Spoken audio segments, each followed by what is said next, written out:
Hello guys, welcome back to another video, and today we will be doing a scenario that was voted on by my Discord server. The link will be in the description, which was the USA versus EU. So let's get right into that. Now there might be some other countries there as well, just letting you guys know. And half of these images are new leaked countries. So, starting off, we have the USA declaring war on Britain. We have the USA declaring war on... Oh my god, if it does not colour this in, I swear.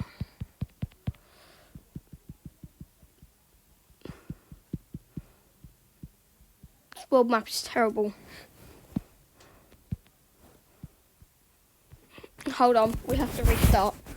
Obviously, this world map does not like me. No, this world map is playing up. We'll have to restart. Give me 1 sec.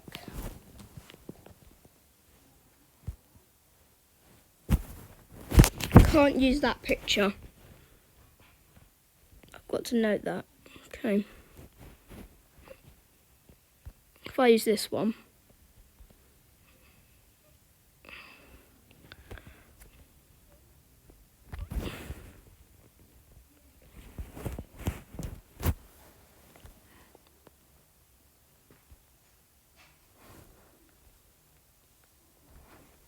So, we have, first off, the USA declaring war on Europe.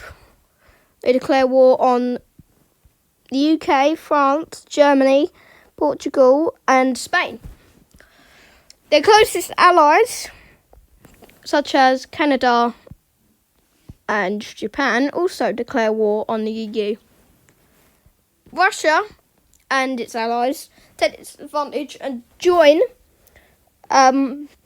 USA. So China, Mongolia and Russia all join, as long as Kazakhstan.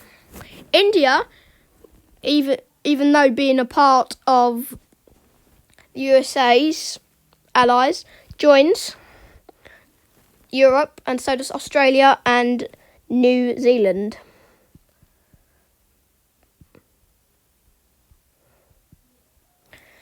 But some countries in Oceania don't follow that part, and Papua New Guinea and part of Indonesia declare war on Australia and New Zealand.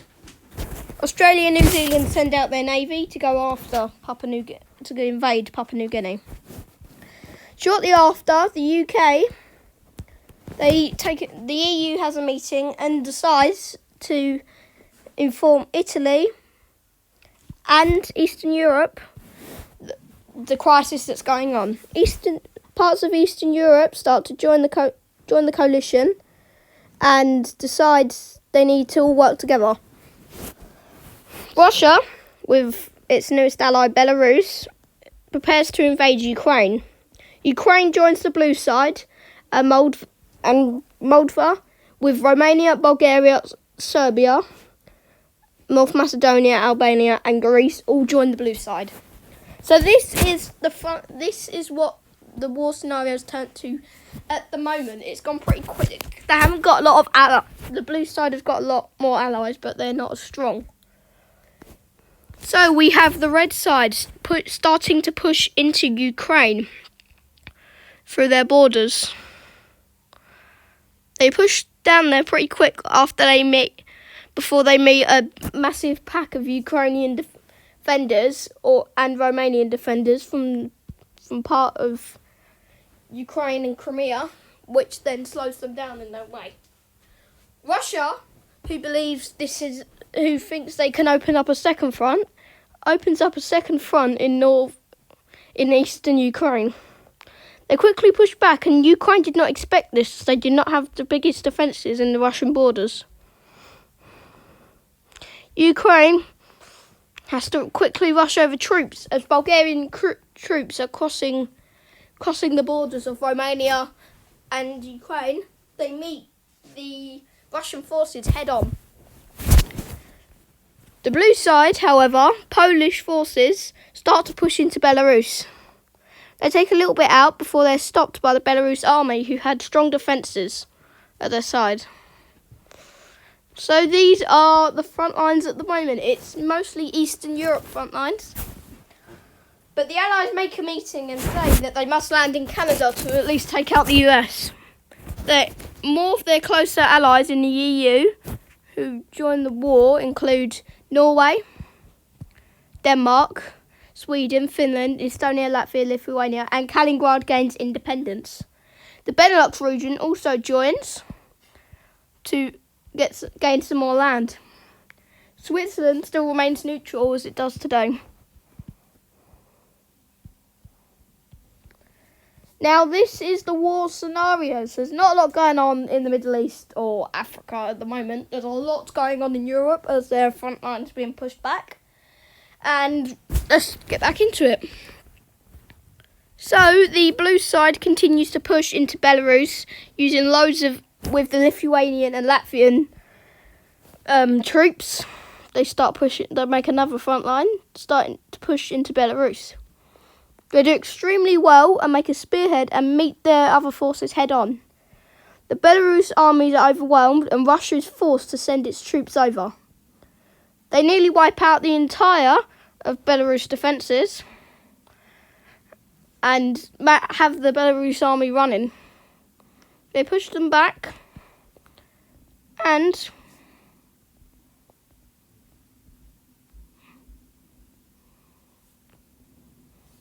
surround Belarus. They push them back and have a tiny bit of Belarus left. Now with nearly all of Belarus controlled, only a little bit, the Allies decide what to do next. They think a full-scale operation on midland Russia would be too quick and have to knock out its allies first. The UK then sends gunboats over to India and with carrying troops, which makes them fall up. Afghanistan and Pakistan decide to join again because they don't like the US. But meanwhile, Australian and New Zealand troops make a landing in Papua New Guinea. They do alright, didn't do the best though, and keep pushing up.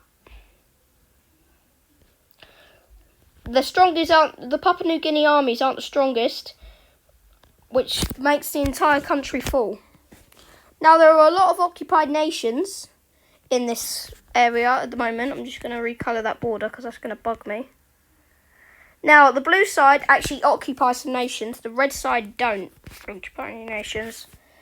With saying that, the red side goes into South Korea, North Korea, and occupies them both. The bottom of Japan is then occupied as they revolted. Chinese armies start to push into Pakistan and India. They don't do very well though, as Pakistan and India had defences on their borders, which results in a stalemate that looks like this. This stalemate stays there for ages, and the fight continues. More troops from Russia get in from the Caucasus and make a spearhead to connect up the two front lines.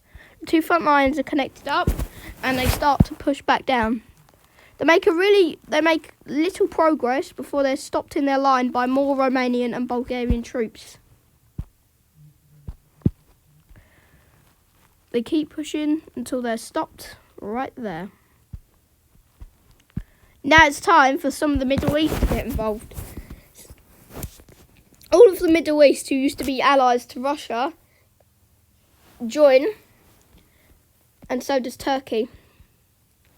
They all join because they want to go against the US. I don't agree that their old allies, Russia, are going. They'll join, including Israel and Palestine.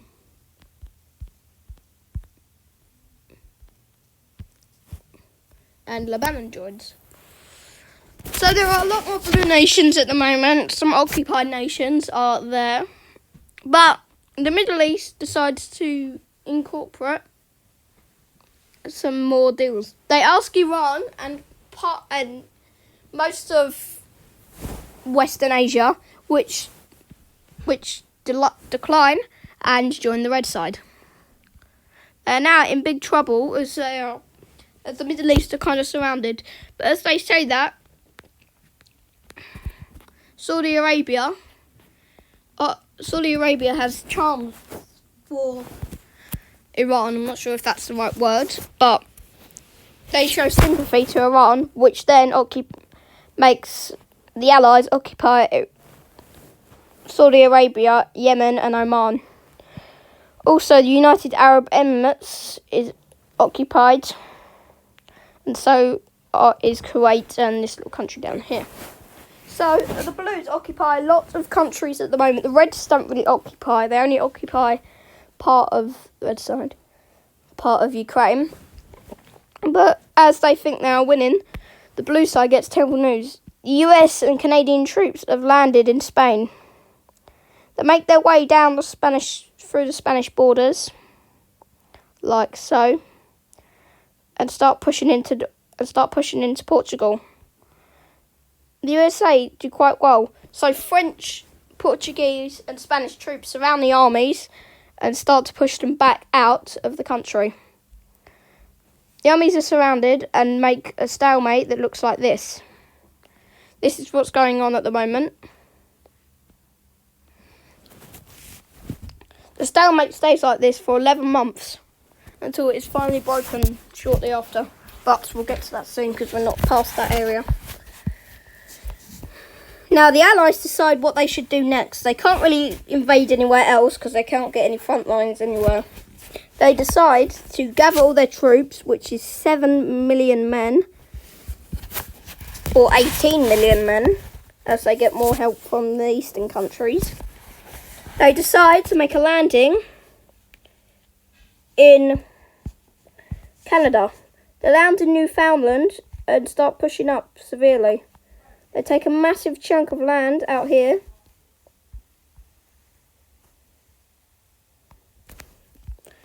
and start pushing forward. They take this amount of land and keep that that way. This is the front lines now. Now Canada is losing pretty badly to the blue side, as they've captured nearly all of Newfoundland. And Egypt has joined. Now with that, some more African colonies start to join, including Algeria, Libya and Tunisia. Ooh.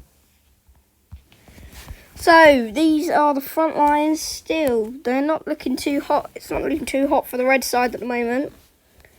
But Iran starts to push into Afghanistan. Afghan troops are there already, defending their borders instead of invading countries, so they do not make much progress. Russia, though, pushed back the Ukrainian armies pretty far and eventually take half of the country out. Ukrainians now retreat and borders are built, drawn up. These are what the borders would look like if Ukraine was to surrender. But they keep fighting. And Ukraine gets a little headhold of where they haven't got a lot of Russian troops are and starts to push back the red side.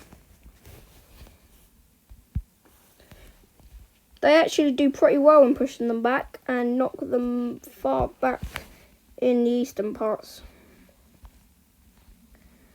They keep pushing until they're stopped in the way of more Belarus troops that have arrived. So these are the front lines again. So front lines are getting in Ukraine and Belarus are getting pretty deadly. But the entire Belarus falls shortly after, which makes the Allies in full control of Belarus.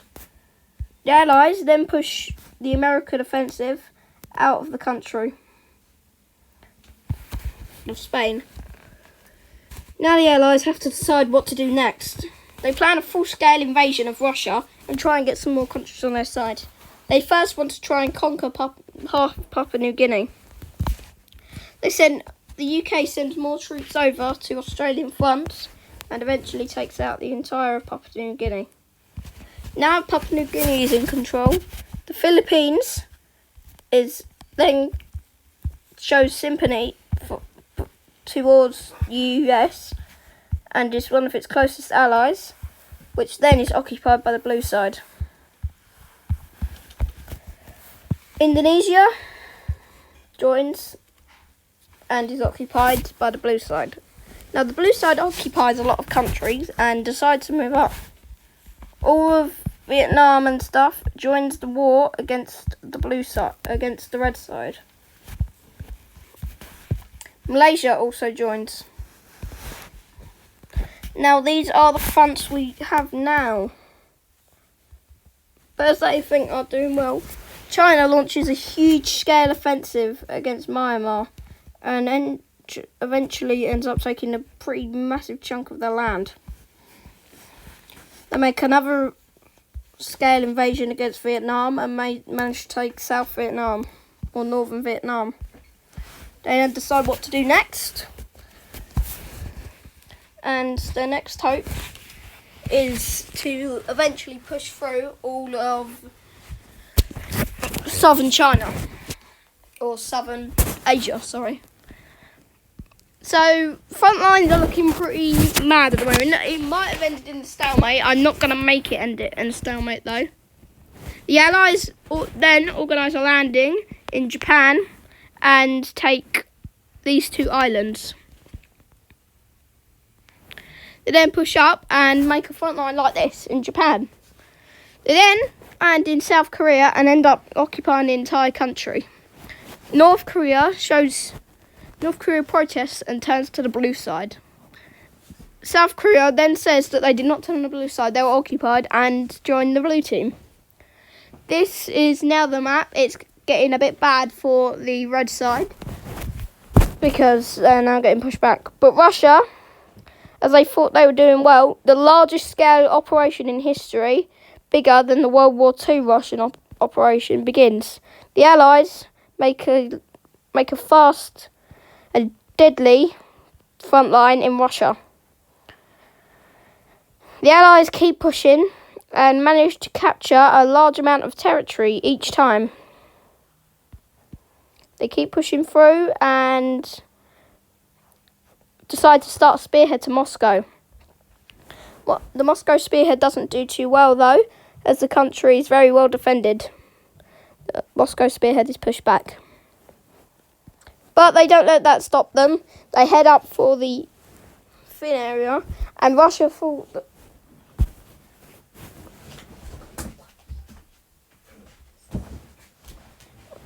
Russia starts to get pushed back by Finland, and Finland eventually makes a spearhead and ends up conjoining with their allies. The rest of Europe is now debating on over what they should do next. They've surrounded this city here. I'm not sure what the city's called. Now they've surrounded it, they fully take it out. That is what this looks like now. The Russians aren't doing too well in this war, but as they think that, they take over the entire of Ukraine. Moldova also gets occupied. Now this is starting to turn to a bad war, and they occupy some of these countries after deciding to change.